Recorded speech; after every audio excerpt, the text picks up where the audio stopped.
Welcome to another blazing fast edition of Mythic's 4 Cyclonic Minutes, where we'll be discussing Tropical Storm Bill for the second time around. It has moved inland and is now well inland in Texas. Its current location 29.5 north, 97.0 west, with a wind speed of 40 miles an hour, barely a tropical storm in the set for Simpson hurricane wind scale. Its pressure is 1,000 millibars, present movement to the northwest at 12 and a CDPS rating of 10, which is barely a stage 2 hurricane. Tropical storm force winds only existing offshore to the south and east of the system.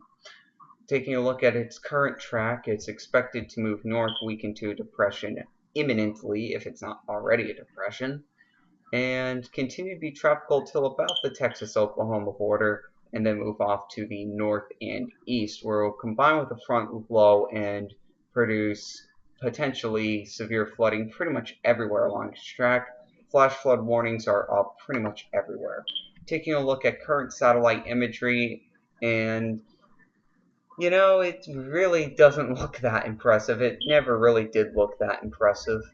The first time I ever saw the circulation in it was actually there when the convective band started to go away, and the Dvorak doesn't make the storm look any better. The only concern right now is almost certainly the heavy rain that it's dumping over already saturated areas of southeastern Texas.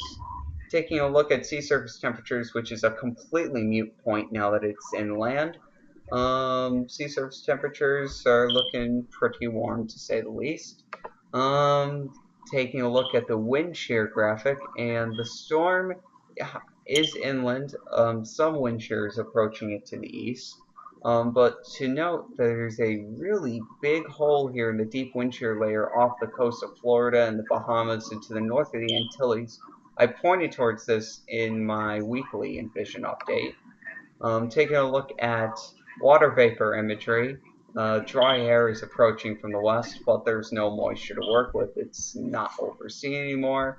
So that means we now look at the models, which are not coming up.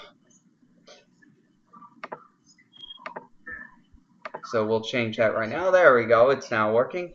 Alright, we'll start with the CMWF, and as always, look to the top left-hand corner, just show where the low is, then shows it over Texas there, then moving northward, and gone at 72 hours. Nothing else to really speak of otherwise.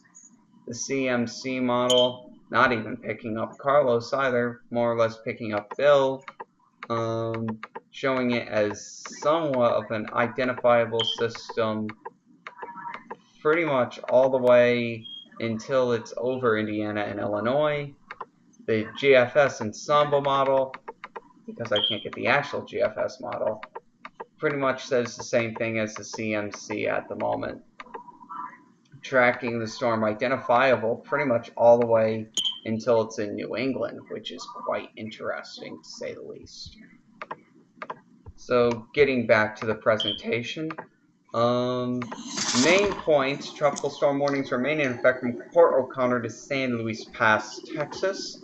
Flash flood warnings remain in effect for the entirety of Bill's future track. It does get skinnier as time goes on, but the most important thing here is flash flood watches remain in effect for the entirety of the track. Tornado watch is in effect, however, tornado is not expected to be a major concern. Wind and storm surge are minor threats compared to the flooding rains, 3 to 5 inches expected. Locally heavy rainfalls and thunderstorms, as always. So elsewhere in the world, we have tiny Carlos in the Western Pacific, which is barely hanging on to its hurricane strength.